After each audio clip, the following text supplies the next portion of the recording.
this is the book that I am reading. It's cute. There's a little map inside. It's super cute. I'll bring it up to the screen so you can look at it.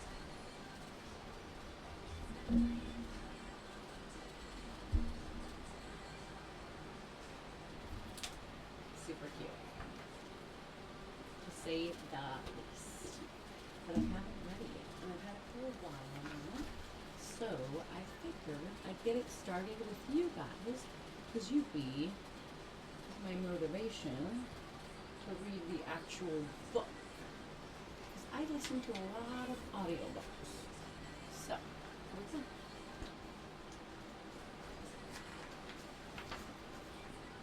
Summer in the City, a novel by Alex Estes. I'm going to read about 15 pages. For my love, you make every day feel like summer. Oh, okay, here we go. In New York City, every weekend is a chance to live in a movie. Drinks on a rooftop in the shadow of a skyline cut like it was custom made for you.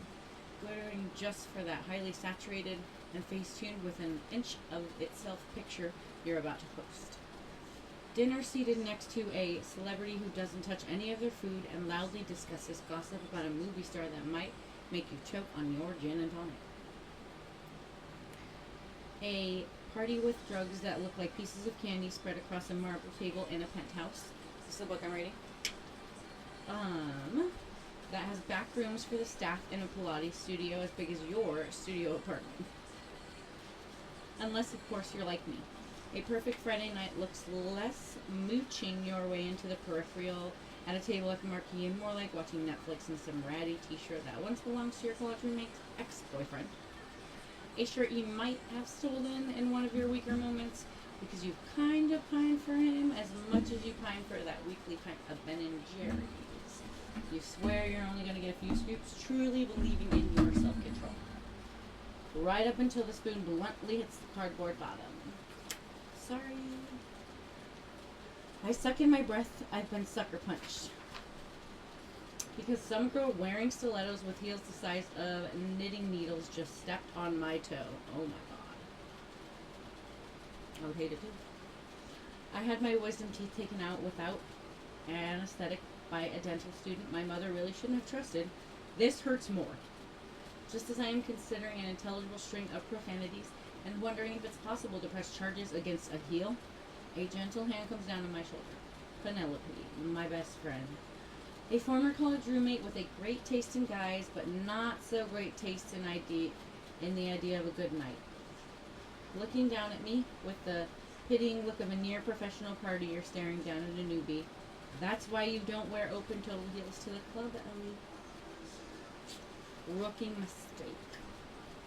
Wedgies. Taking a deep breath, my toe throbbing like a heart going into cardiac arrest, I say, I don't have other heels, and I've never been to a club. Penelope stares at me for a solid 10 seconds before frowning. You know, I can't decide which of those statements is more tragic. I give her a look. We've been here nearly 2 hours. Soon I'll turn into a pumpkin. We have 15 more minutes. The only way I let Penelope drag me away from the comfort of my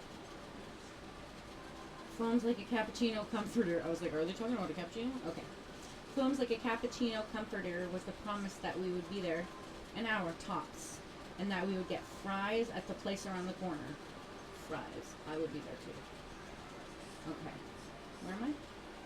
Fries on the corner. Okay. That sells them only after midnight.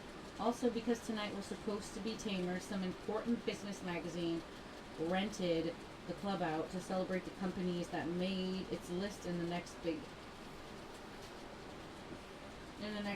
exits. That's what it says.